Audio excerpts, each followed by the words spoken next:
السلام علیکم عزیز طالب علم مولانا آزاد نیشنل اردو یونیورسٹی کے شعبہ ترسیل عام اور صحافت کی آج کے اس سبق میں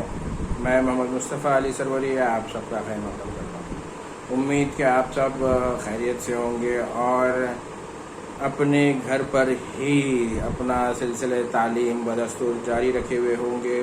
مجھے یہ بھی امید ہے کہ آپ صرف ویڈیو اسباق اور آن لائن کلاسز پر ہی اکتفا نہیں کر رہے ہوں گے، ساتھ میں جو کچھ مواد انٹرنیٹ پر موجود ہے یا اپنی کسی قریبی لائبریری یا آپ کے اپنے ذاتی کتب خانے میں جو کتابیں موجود ہیں آپ ان سے ضرور استفادہ کر رہے ہوں گے۔ عزیز طالب علموں، آج کا یہ سبق ہم BA 5ویں سیمسٹر کے طلباء کے لیے قومی اور بین الاقوامی معاملات کے موضوع پر ان کا جو پرچہ ہے اسی پرچے کے ایک نئے سبق کے ساتھ ہم آج حاضر ہیں۔ اپنی پچھلی کلاسوں میں ہم نے ہندوستان کی خارجہ پالیسی، ہندوستان کے پڑوسی ملکوں سے تعلقات اور ان تعلقات پر اثر انداز ہونے والے عوامل پر تفصیلی بات کی۔ ہم طلباء سے اس بات کی بھی درخواست کرتے ہیں کہ وہ ہمارے جو ویڈیو لیسن ہیں ان کو دیکھنے کے بعد اگر محسوس کرتے ہیں کہ کچھ سوال ہیں جن کے جواب چاہیے تو وہ اپنے سوالات ہمیں گوگل کلاس روم کے پلیٹ فارم پر پوچھ سکتے ہیں، یا پھر واٹس ایپ کا جو گروپ بنایا گیا ہے اس گروپ میں بھی طالب علم اپنا سوال پوچھ سکتے ہیں۔ ہمارا آج کا موضوع پچھلی کلاس کے موضوع سے جڑا ہوا ہے اور یہی ہے۔ دیکھیے، ہم جب کلاسز باضابطہ طور پر ہوا کرتی تھی اس وقت بھی آپ سے یہی اصرار کرتے تھے کہ آپ کلاسز پابندی روزانہ کی، پابندی وقت کی، ان کے ساتھ آپ کلاس میں شریک ہوں، کیونکہ کلاس کے دوران میں نوٹس لکھانے کا قائل نہیں۔ کیوں؟ وہ اس لیے کہ یہ ایک ایسا کورس کر رہے ہیں، آپ اس چیز کو پھر سے یاد دہانی کے لیے بتا دوں کہ جہاں پر آپ کو اس کورس میں جو کچھ پڑھایا جا رہا ہے اس کورس اور اس سے جڑے ہوئے موضوعات کو آگے برتنا ہے۔ جی ہاں، آپ لوگ اگر محنت کرتے ہیں اور ان خوش قسمت طلباء میں آپ کا شمار ہوتا ہے تو یقیناً آپ گریجویشن کے بعد ہی میدان صحافت میں طبع آزمائی کر سکتے ہیں۔ عزیز طالب علموں، ایسے بہت سارے صحافی ہیں جو فی الوقت میدان صحافت میں مختلف اخبارات میں اور ٹیلی ویژن چینل پر کام کر رہے ہیں، لیکن ان کے پاس اس طرح کی کوئی سند نہیں ہے جس طرح کی سند یا جس طرح کی تعلیم آپ حاصل کر رہے ہیں۔ تو بہت ممکن ہے کہ جو طلباء محنت کریں گے، روزانہ سیکھنے کی کوشش کریں گے اور انٹرنیٹ کے پلیٹ فارم کو، یوٹیوب کے پلیٹ فارم کو صرف ارطغرل الغازی دیکھنے کے لیے نہیں بلکہ سیکھنے کے لیے بھی استعمال کریں گے، تو ان کے لیے مجھے امید ہے کہ گریجویشن کی تکمیل کے بعد ہی جاب ان کا انتظار کر رہا ہوگا۔ تو یہ تو بات تھی آپ لوگوں کو محنت کی طرف، تعلیم کی طرف، پڑھنے کی طرف اور ترغیب دلانے کی کوشش تھی۔ اب جو میرا آج کا موضوع ہے اس موضوع پر میں آپ کو تفصیل سے بات کروں گا۔ ہمارا آج کا موضوع ہے ہندوستان اور اقوام متحدہ۔ اقوام متحدہ جیسا کہ ہم پچھلی جماعتوں میں پڑھ چکے ہیں، جنگ عظیم دوم کے بعد عالمی سطح پر قیام امن کو یقینی بنانے کے لیے بنایا جانے والا ایسا ادارہ ہے جس کا مقصد بین ملکی، بین قومی، بین الاقوامی تنازعات کو حل کرنے کے لیے ایک پلیٹ فارم فراہم کیا جا سکے اور تمام مسائل کا، تمام تنازعات کا حل بات چیت کے ذریعے سے نکالا جا سکے۔ اور ہندوستان آزادی کے بعد سے ہی اقوام متحدہ کا رکن رہا ہے، اور اقوام متحدہ کی تاریخ اٹھا کر دیکھیں تو آپ اس میں ایک سے زائد مرتبہ ہندوستان کو سلامتی کونسل کے غیر مستقل رکن کے نان پرماننٹ ممبر کی حیثیت سے کام کرنے کا، بین الاقوامی سیاسی اور وہ معاملات جو اقوام متحدہ سے رجوع ہوتے ہیں ان کو حل کرنے کا موقع ملا ہے۔ لیکن ہندوستان کا ایک دیرینہ مطالبہ ہے اور ہندوستان اپنے مطالبے میں تنہا نہیں ہے۔ دنیا کے بہت سارے ممالک ہیں، بہت سارے ہندوستان کے دوست ممالک ہیں جو یہ چاہتے ہیں کہ اقوام متحدہ کو جدید خطوط پر استوار کیا جائے، اقوام متحدہ کو جو جدید چیلنجز ہیں ان سے ہم آہنگ کیا جائے، اور سب سے بڑی بات، ہندوستان دنیا کی واحد سب سے بڑی جمہوریت ہونے کے ناطے ہندوستان کو بھی اقوام متحدہ کی سلامتی کونسل کا مستقل رکن بنایا جانا چاہیے، اور اس مطالبے پر سفارتی سطح پر، عالمی سطح پر مستقل ہندوستان کوشش کرتا رہا ہے۔ اور واقعتاً دیکھیے آپ اس حوالے سے کہ جس طریقے سے جنگ عظیم دوم کے بعد سارے عالم میں جمہوریت کا بول بالا رہا، اور ایسے پس منظر میں بھئی چین جیسے ملک کو جہاں پر جمہوریت کا کوئی نام و نشان نہیں، وہ اقوام متحدہ کی سلامتی کونسل کا مستقل رکن بن سکتا ہے، تو ہندوستان میں کون سی چیز، کس چیز کی کمی ہے، کس وجہ سے ہندوستان کو یہ موقف نہیں دیا جاتا، یہ عالمی برادری کو سوچنا ہوگا۔ اور پھر اس کے علاوہ صرف سلامتی کونسل کی مستقل رکنیت ہی نہیں، بلکہ اقوام متحدہ کے زیر نگرانی یا اس کے ذیلی اداروں کی جو مختلف ادارے کام کرتے ہیں، ان میں بھی ہندوستان نے ہمیشہ ہی ایک سنجیدہ اور ہر اول دستے کا رول ادا کرتا رہا ہے۔ ایسے پس منظر میں بہت ممکن ہے کہ اگلی مرتبہ جب کبھی اقوام متحدہ کو جدید خطوط پر استوار کیا جائے گا، اس وقت ہندوستان کو بھی اقوام متحدہ کی سلامتی کونسل میں مستقل رکنیت دے دی جائے گی۔ آپ تاریخ اٹھا کر دیکھیے گا، دنیا جس وقت دو مختلف بلاکوں میں تقسیم ہو چکی تھی، ایک بلاک امریکہ کے تحت تھا، دوسرا بلاک USSR کے تحت تھا، اس وقت بھی جب سڑ جنگ اپنے عروج پر تھی، دونوں ملکوں کے درمیان میدان جنگ کو چھوڑ کر ہر میدان میں کشمکش تھی، مسابقت تھی، دوڑ لگی ہوئی تھی، اس زمانے میں بھی عالمی سطح پر ہندوستان نے اپنا قائدانہ رول نبھایا تھا۔ کیسے؟ نام کے پلیٹ فارم سے، نا وابستہ تحریک کے پلیٹ فارم سے، غیر جانبدار ممالک کے بینر تلے ہندوستان نے کوشش کی تھی کہ کوئی بھی ایسا واقعہ پیش نہ آئے، کوئی بھی ایسی صورتحال پیش نہ آئے جس کے سبب دنیا ایک نئی جنگ کا سامنا کر سکے۔ اور اس کے علاوہ بھی اقوام متحدہ نے دنیا میں جہاں کہیں بھی اپنے جو قیام امن کو یقینی بنانے کے لیے جو نگران گروپ ہیں، ٹروپس ہیں، جو فوجی ہیں بھیجے ہیں، تو اس میں بھی ہندوستان ہمیشہ ہی پیش رہا ہے۔ صرف یہی نہیں، آپ اس حوالے سے بھی دیکھیں کہ ہندوستان نے اقوام متحدہ کے لیے جو ہندوستان کی طرف سے تعاون رہا ہے، وہ ہر ممکنہ تعاون بدستور دیتا رہا ہے۔ اقوام متحدہ کے ذیلی ادارے ہندوستان میں بھی کام کرتے ہیں، اور ایک ابتدا سے ہی تاریخ اٹھا کر دیکھیں تو آپ یہ جو تعلقات رہے ہیں ہندوستان اور اقوام متحدہ کے، وہ تعلقات ہمیشہ خوشگوار اور تاریخی نوعیت کے حامل رہے ہیں، اور ہندوستان نے اقوام متحدہ کے پلیٹ فارم کو ہمیشہ عالمی مسائل کو حل کرنے کے لیے استعمال کیا ہے۔ عالمی تنازعات کو حل کرنے کے لیے ہندوستان نے ہمیشہ اس بات کی وکالت کی کہ اقوام متحدہ کا پلیٹ فارم مناسب ہے، لیکن جو ہمارا پڑوسی ملک پاکستان ہے، وہ باہمی تنازعات کو بھی وہاں پر لے جانے کی کوشش کی، یا غیر ضروری امور کو وہاں پر موضوع بحث بنانے کی کوشش کی،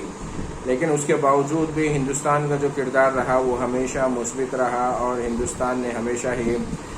عالمی سطح پر قیام امن، ایک نیوکلیئر طاقت ہونے کے باوجود بھی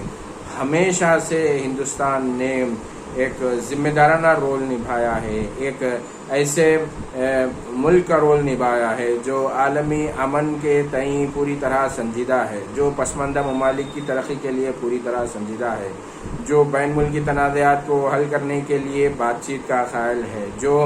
تنازعات کو بات چیت کے ذریعے حل کرنے کی سفارت اور سیاست اور مصالحت پر یقین رکھتا ہے۔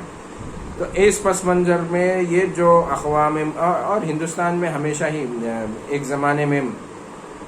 گھڑے خاں ہوا کرتے تھے جو ہندوستان کے مستقل مندوب تھے اقوام متحدہ میں۔ حالیہ عرصے میں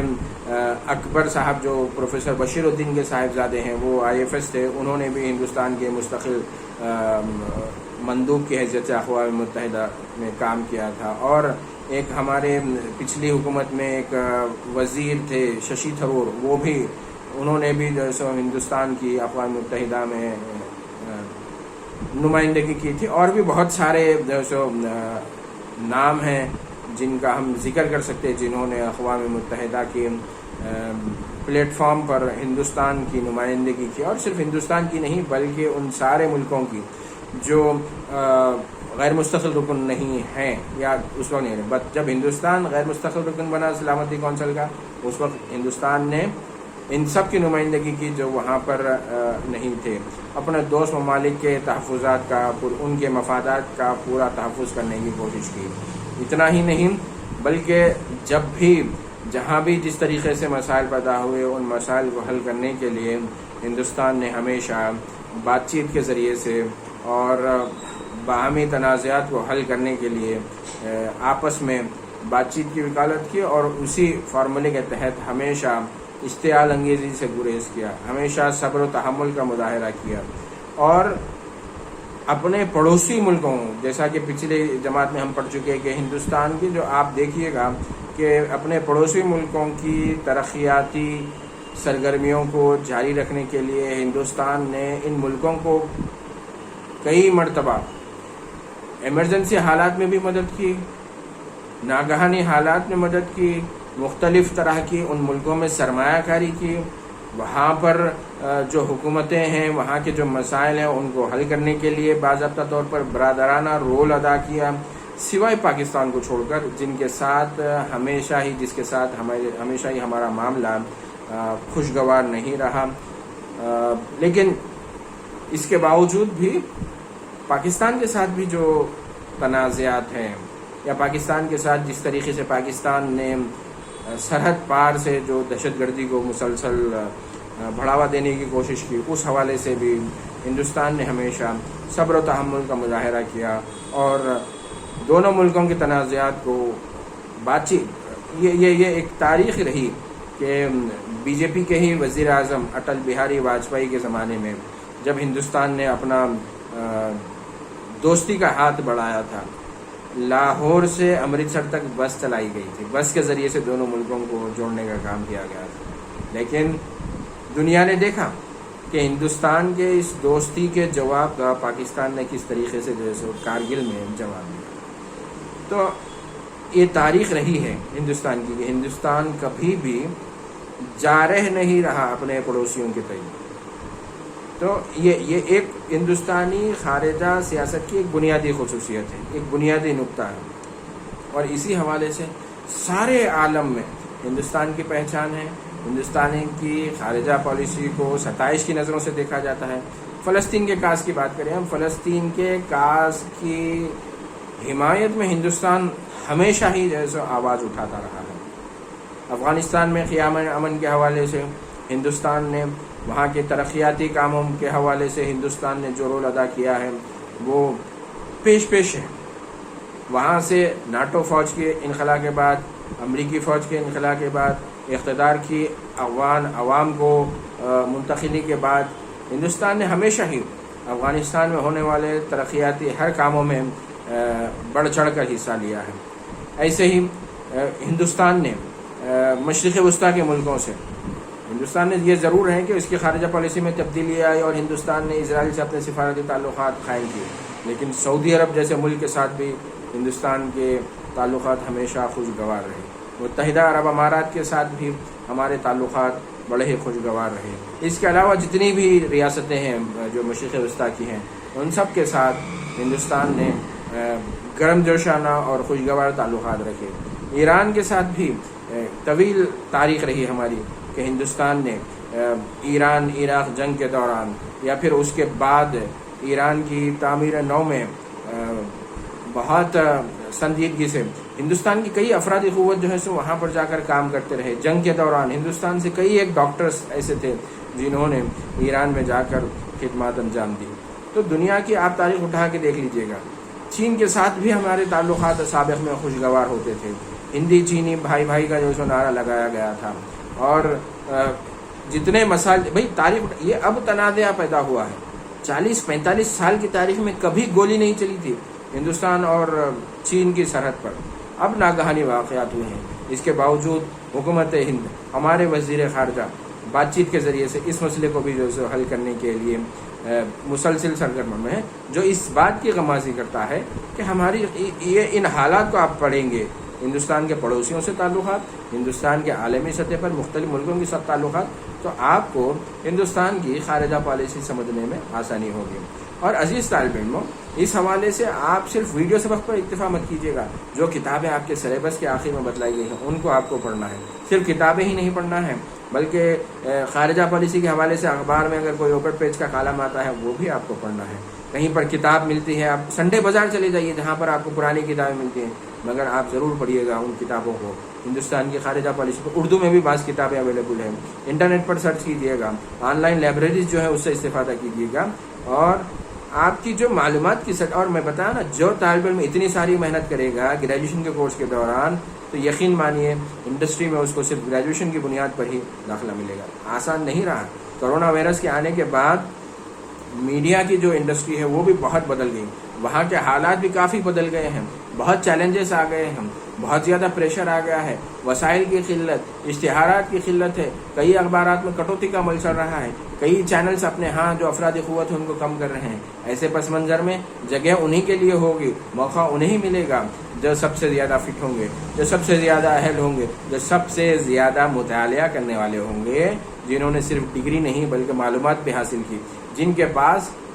جو نصاب سے جڑے جو مضامین ہیں جو انہوں نے پڑھے ان کی معلومات انہیں زبانی یاد ہوئی، کیونکہ انہوں نے چیزوں کو سمجھنے کی کوشش کی بجائے نوٹ کرنے کی. تو آج کے اس سبق کو ہم یہیں پر ختم کرتے ہیں، اس امید کے ساتھ کہ اگلے سبق میں آپ سے دوبارہ ملاقات ہوگی. اپنا اچھے سے خیال رکھیے گا. السلام علیکم ورحمۃ اللہ وبرکاتہ.